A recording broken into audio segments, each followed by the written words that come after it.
Testes de filiação. Publicado por Estudos Bíblicos para Crescimento em Deus.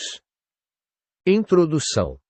As tentações ou provações de Jesus no deserto são descritas para nós no 4º capítulo dos Evangelhos de Mateus e Lucas.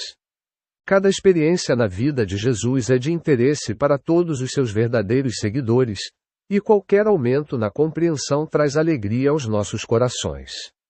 No entanto, o assunto de suas tentações tem um motivo adicional para chamar nossa atenção. Se trilharmos o caminho da filiação, encontraremos as mesmas provações. Sua forma externa pode ser diferente, mas sua essência interna será a mesma. Algumas pessoas, creio eu, neste momento atual estão enfrentando essas tentações e se mantendo firmes. Outras estão caindo nas garras de Satanás.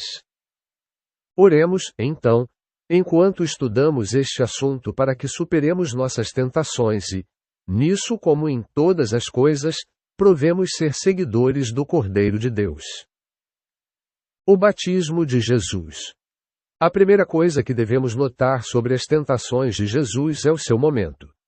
Elas ocorreram entre o seu batismo e o início do seu ministério público. Antes de considerá-las em detalhes, veremos o que aconteceu em seu batismo. Até o batismo de Jesus, sua vida havia sido predominantemente privada. Poucos detalhes são registrados, mas, até onde sabemos, ele trabalhava discretamente em seu ofício, ganhando a vida como qualquer outra pessoa. Tudo isso agora mudaria. Chegara a hora de ele ingressar em seu ministério público. Sob a antiga lei, Moisés consagrou Arão como sumo sacerdote. Este foi um evento de grande importância. Foi ainda mais importante e significativo do que a coroação de um rei.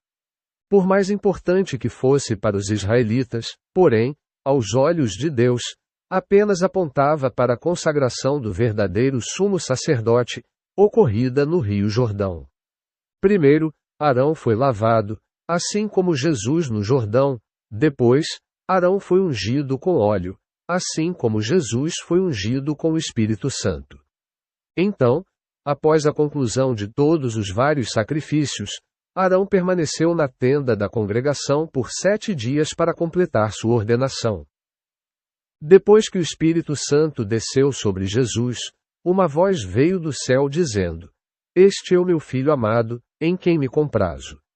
Ele não era mais filho de Maria. José e Maria haviam servido fielmente como pais adotivos para ele. Agora, seu verdadeiro pai fez sua reivindicação. Agora, ele deveria cuidar dos negócios de seu pai e manifestar a plenitude de sua filiação ao mundo. Deus ordenou seu filho primogênito com a lavagem e unção do Espírito Santo. Esta é a única qualificação para o seu serviço, e a mesma para todos os que seguem seus passos.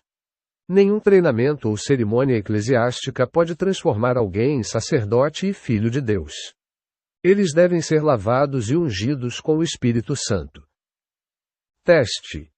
Após seu batismo, lemos que Jesus foi levado ao deserto para ser tentado ou testado pelo diabo. O verbo grego peirazo, significa principalmente testar. Este também é o significado original do verbo português tentar. Da mesma forma, o substantivo grego peirasmos, significa principalmente testar, em vez de tentação. É um exercício esclarecedor usar uma concordância grega ou baseada no grego e analisar o Novo Testamento retraduzindo essas duas palavras dessa maneira. No deserto, então, Jesus foi testado.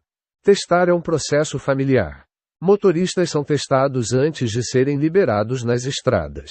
Médicos são examinados minuciosamente antes de serem autorizados a exercer a profissão. Peças eletrônicas são testadas rigorosamente e, em alguns casos, até 90% rejeitadas para manter os padrões de perfeição exigidos.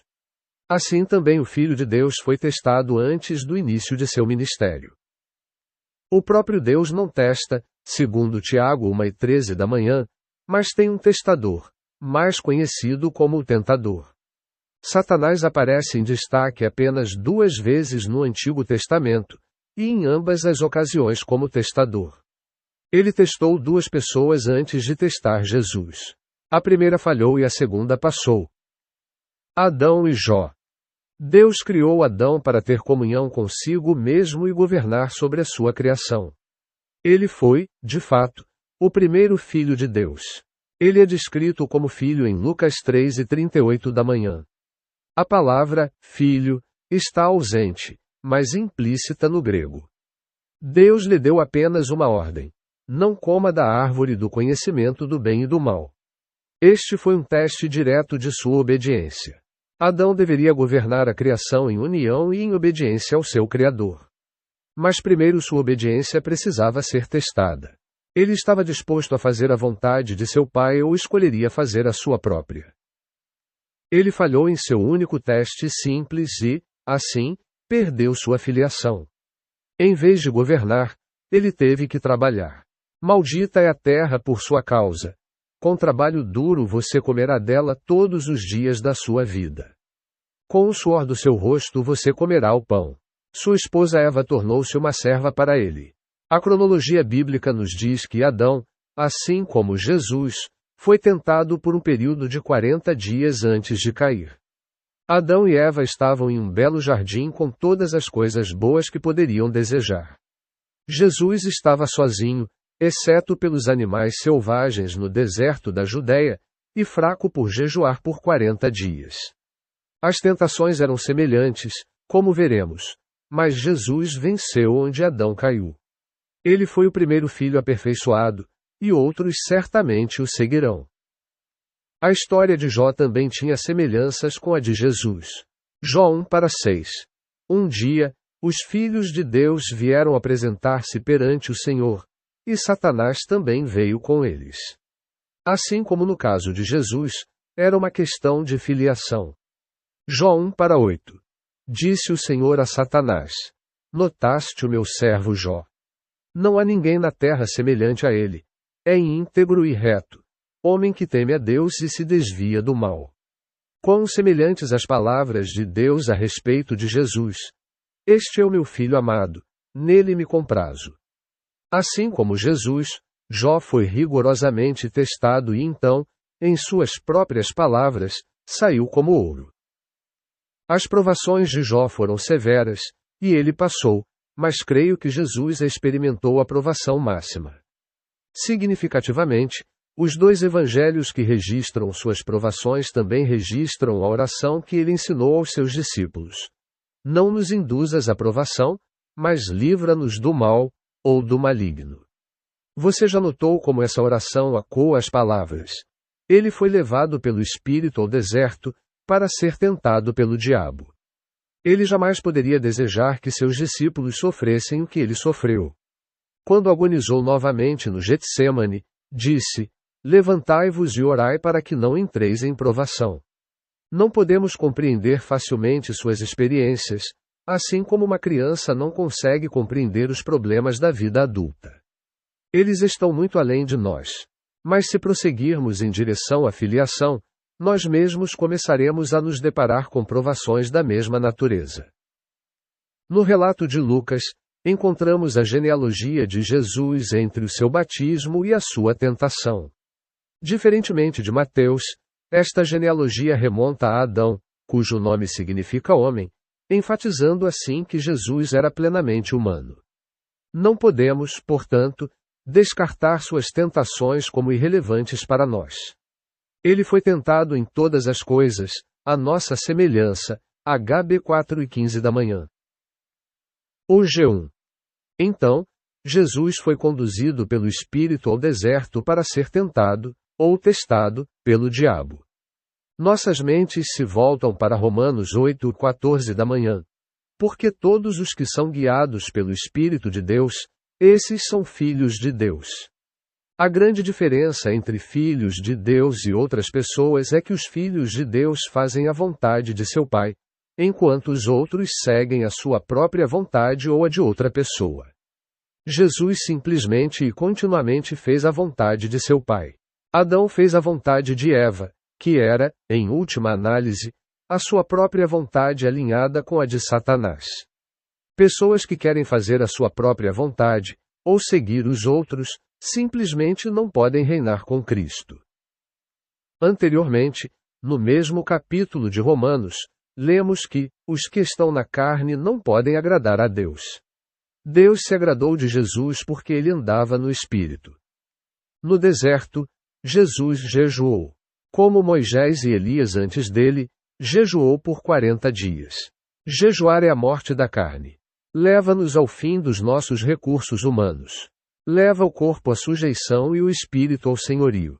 Nas Escrituras, frequentemente o encontramos no contexto da fase de preparação para o ministério ou serviço. O homem declara e sente sua própria impotência e dependência de Deus. Em Antioquia, os líderes da igreja jejuaram quando Paulo e Barnabé partiram em suas viagens evangelísticas. Quando Paulo nomeou presbíteros nas igrejas, ele e eles jejuaram. Quando Moisés jejuou, recebeu de Deus uma revelação que ocupa grande parte dos 5 primeiros livros da Bíblia e teve uma influência imensurável sobre toda a raça humana. Após alguns anos de pregação itinerante, o apóstolo indiano Sundar Singh ficou impressionado com o fato de que, ao contrário de Jesus, ele não havia começado seu ministério com jejum. Ele decidiu corrigir isso e iniciou um jejum de 40 dias. Não se sabe por quanto tempo ele jejuou, pois foi encontrado inconsciente na selva e levado a um hospital local, onde recuperou lentamente as forças. Aqueles que o conheciam o consideravam mais parecido com Jesus do que qualquer outra pessoa que já haviam conhecido. Nossa cultura ocidental moderna e materialista não tem muito tempo para jejuar. Somos aconselhados a promover e projetar nossa própria personalidade, em vez de nos humilharmos e experimentarmos o poder de Deus. Somos espiritualmente mais pobres por isso.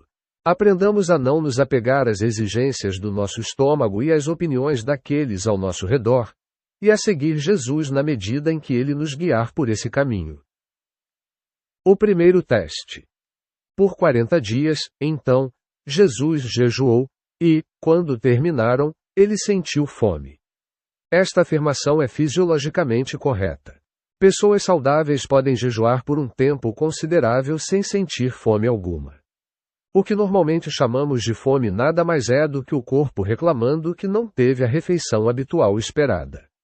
Somente depois que o corpo consumiu todos os seus tecidos excedentes, pelo que li, é que as verdadeiras dores de fome se instalam. Provavelmente foi isso que aconteceu com Jesus após 40 dias. Nesse momento, Satanás veio a ele com o teste. Se você é o Filho de Deus, diga a esta pedra que se transforme em pão. Assim como no caso de Adão e Eva, havia uma pergunta implícita. É assim que Deus disse. A voz que ele ouvira 6 ou 7 semanas antes, este é o meu filho amado, seria imaginação ou realidade? Deus realmente havia dito aquelas palavras? Será que um pai que o amava o enviaria para sofrer fome, solidão e sofrimento neste deserto miserável? Seria realmente o Espírito de Deus que o guiara até ali? Como ele poderia facilmente ter feito essas perguntas? Assim como aconteceu com Adão e Eva, houve a tentação de alimentar o corpo. Para eles, era desnecessário. Tinham tudo o que precisavam. Para ele, poderia ter sido vida ou morte. A essa altura, ele se encontrava em um estado de extrema fraqueza física. Conseguiria sobreviver a essas dores de fome, ou seriam elas um sinal de seu fim iminente? Os santos em Apocalipse 12:11 venceram Satanás, pelo sangue do Cordeiro e pela palavra do seu testemunho, e não amaram as suas vidas até a morte. Jesus venceu da mesma forma. Ele prezava a obediência ao seu Pai Celestial muito mais do que a preservação de seu corpo terreno. Hebreus capítulo 2 versículos 14 e 15 fala de Jesus libertando aqueles que, pelo medo da morte, estavam sujeitos à escravidão por toda a vida. Essa é exatamente a condição do homem natural, um escravo por toda a vida, pelo medo da morte. À primeira vista, isso parece um exagero, mas quando pensamos a respeito, vemos que é a verdade. A maior parte do nosso tempo é gasta direta ou indiretamente na preservação de nossos corpos e de tudo o que lhes diz respeito. Alternativamente, por extensão de nós mesmos, preservamos e promovemos nossa descendência. Jesus, como Paulo, estava pronto para ficar nesta terra ou partir. A ameaça de morte ao seu corpo não tinha poder sobre ele. Os filhos de Deus serão iguais. Não serão motivados por suas necessidades pessoais. Terão aprendido a buscar primeiro o reino de Deus e sua justiça, deixando que Deus supra suas necessidades físicas. Não serão escravos de seu trabalho temporal. Nem serão escravos de seus ministérios espirituais. Não precisarão agradar aos homens em nenhum dos casos, pois não dependeram deles. Suas vidas serão totalmente adaptadas às exigências de Deus. Creio que ainda há uma libertação por vir da escravidão econômica, política e religiosa na qual, em grande parte, somos compelidos a viver atualmente. O segundo teste. O segundo teste no Evangelho de Mateus, a ordem é diferente no de Lucas, foi Jesus testar Deus. Satanás o levou à cidade santa e o colocou no pináculo do templo. Mais uma vez, Satanás desafiou sua filiação. Se você é o filho de Deus, e sugeriu que ele o provasse. Lança-te daqui abaixo, porque está escrito: ele dará ordens aos seus anjos a teu respeito. Jesus já havia demonstrado que não estava preocupado em preservar sua vida física. Ele não temeria o risco óbvio de sua vida ao pular do templo. Por que não provar Deus com este teste bíblico? Gideão não pôs Deus à prova antes de partir para lutar contra os midianitas. O homem natural tem um forte desejo de viver por sinais. Ele quer algo que seus olhos possam ver. Os antigos israelitas eram continuamente tentados a se afastar de seu invisível Yahweh para os ídolos visíveis dos pagãos. Grandes parcelas da igreja seguiram o mesmo caminho. Outros, que poderiam muito bem desprezar tal idolatria, buscam sinais sobrenaturais. Alguns milagres de cura e eles acreditam que devem estar no centro da vontade de Deus. Se não conseguem ver a mão de Deus visivelmente em ação, começam a duvidar que ele ainda esteja com eles. Jesus não viu. Pelos padrões humanos, ele poderia muito bem ter visto. Quando o corpo está fraco devido à doença ou jejum, Deus pode parecer distante. A vida de Jesus foi construída sobre essa qualidade essencial que agrada a Deus. Ele tinha fé. Sem fé é impossível agradar a Deus. HB 11:6. É por isso que seu pai estava muito satisfeito com ele. Mais tarde, os fariseus pediram a Jesus um sinal, mas ele próprio já havia enfrentado essa tentação em circunstâncias muito mais difíceis e a superado. Uma geração perversa e adúltera pede um sinal, disse-lhes ele, e nenhum sinal lhe será dado, exceto o sinal do profeta Jonas. Jesus respondeu a Satanás em Deuteronômio 6:16 da manhã: não tentarás o Senhor, teu Deus. No contexto, isso se referia ao incidente em Massá, palavra hebraica que significa teste, quando os israelitas perguntaram: o Senhor está entre nós ou não? É acento circunflexo X17:7. Eles já haviam presenciado muitos milagres, mas quando a adversidade surgiu, imediatamente começaram a duvidar de Deus. Lemos em 1 Cor 10:5 que Deus não se agradou da maioria deles. Os filhos de Deus devem aprender a viver pela fé. Para Jesus, bastava que Deus tivesse dito: este é o meu filho amado. Ele não precisava de nenhum sinal para provar isso. Sinais certamente seguirão aqueles que creem, mas esses sinais serão para o benefício de outros que precisam deles, não para eles próprios. O terceiro teste. Na última tentação, novamente na ordem de Mateus, Satanás levou Jesus a um monte muito alto e mostrou-lhe todos os reinos do mundo e a sua glória. Tudo isto te darei, disse ele, se, prostrado, me adorares. O prêmio oferecido era enorme. A condição exigida parecia muito pequena, apenas uma momentânea inflexão do corpo. Os dois caminhos diante de Jesus conduziam aparentemente ao mesmo destino. Satanás estava apenas oferecendo a Jesus o que lhe pertencia por direito. Os reinos deste mundo eram seus por direito, e Satanás era apenas um usurpador. Naquela época, porém, eles estavam, e ainda estão, sob o seu poder. Se duvidar disso, leiam João 5:19 da manhã, João 12:31, Gálatas 1-4 ou qualquer jornal. Em Apocalipse 11:15 da manhã, lemos profeticamente: o reino do mundo se tornou de nosso Senhor e do seu Cristo, e ele reinará pelos séculos dos séculos. Certamente é assim que vai ser. O caminho de Deus para efetuar a transferência do domínio mundial de Satanás para Jesus é um longo caminho de abnegação, sofrimento e morte, tanto para Jesus quanto para aqueles que o seguem. Suas provações no deserto foram apenas um antegozo do que estava por vir. O método de Satanás para obter o domínio mundial parecia curto e fácil. Seria esse caminho de sofrimento realmente a vontade do Pai, que recentemente o reconhecera como seu filho amado? Para Jesus, tudo estava resolvido pelas palavras da Escritura: vai-te, Satanás. Pois está escrito: adorarás o Senhor teu Deus e só a ele servirás. O primeiro mandamento diz: eu sou Javé, teu Deus, que te tirei da terra do Egito, da casa da servidão. Não tenhas outros deuses além de mim. Qualquer pessoa familiarizada com a história subsequente de Israel até sua eventual partida para o cativeiro saberá que, se havia um pecado contra o qual os profetas clamavam continuamente, era a violação deste primeiro mandamento. Repetidamente, os filhos de Israel se desviaram e serviram a outros deuses. Javé os havia libertado da escravidão no Egito e os estabelecido como nação, era verdade, mas outros deuses eram muito menos exigentes moralmente e pareciam fazer ofertas melhores para o presente e o futuro.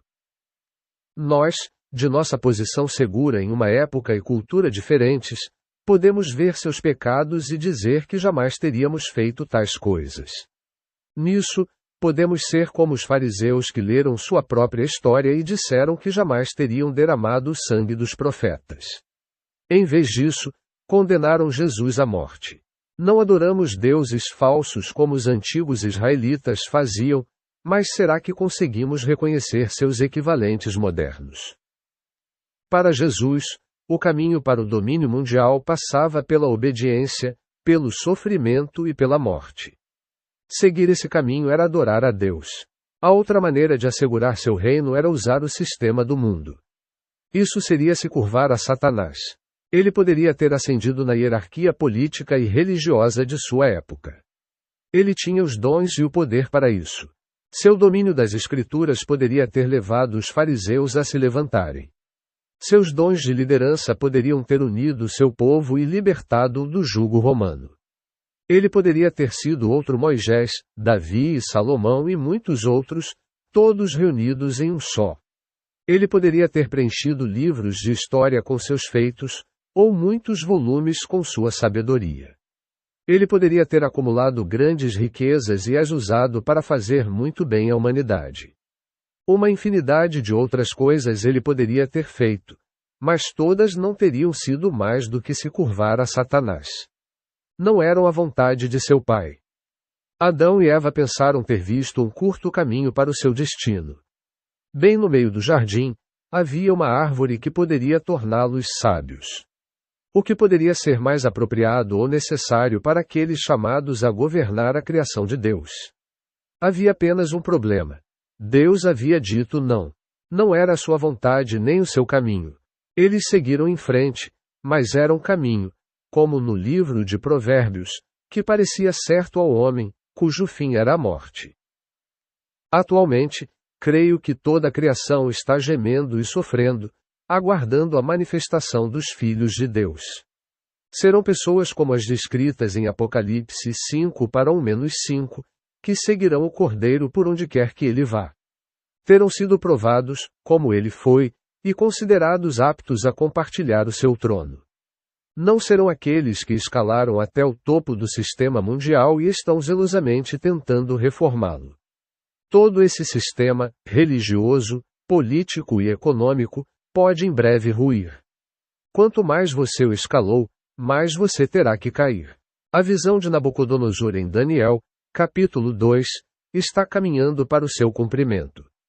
A pedra que se tornará o reino de Deus está agora sendo cortada sem mãos humanas, somente por Deus, e preparada para ferir e destruir a grande imagem. Que possamos ser parte dessa pedra e não dessa imagem. O que se seguiu? Depois que Satanás terminou de testar Jesus no deserto, anjos vieram e o serviram. Ele então retornou no poder do Espírito Santo para iniciar seu ministério público. Os testes que ele havia enfrentado no deserto se repetiram ao longo de seu ministério. Ele sentiu fome novamente ao lado do poço em Samaria, mas não realizou nenhum milagre para suprir sua necessidade. Ele foi pressionado por milagres desnecessários para provar sua messianidade ou filiação, mas nunca obedeceu. Quando as multidões quiseram fazê-lo rei, ele se retirou para as montanhas para ficar a sós com Deus. Muitas vezes, de fato, ele se afastou das multidões e do que sua adulação poderia ter lhe oferecido. O mesmo princípio que o havia levado vitorioso através dos testes do deserto continuou a governar os 3 anos subsequentes de seu ministério e seu caminho para o Calvário. Ele fez a vontade de seu Pai. As escolhas que fizera no deserto e depois vivenciara em seu ministério, ele as confirmou em seus sofrimentos e morte. Mais uma vez, disse sim ao seu Pai e não à sua carne. Ele abriu um caminho solitário através da morte com uma fé que está além da nossa compreensão. Em sua firme obediência a Deus, fechou sua mente para qualquer caminho alternativo que pudesse tão facilmente ter tomado. Assim, o Filho primogênito de Deus venceu o pecado, a morte e Satanás e recebeu um nome que está acima de todo nome. Aqueles que compartilham seu trono serão aqueles que o seguem. Corramos, pois, com perseverança a corrida que nos está proposta, olhando fixamente para Jesus, autor e consumador da nossa fé, o qual, pela alegria que lhe estava proposta, suportou a fogueira, cruz, desprezando a vergonha, e assentou-se à direita do trono de Deus, HB 12. 1,2.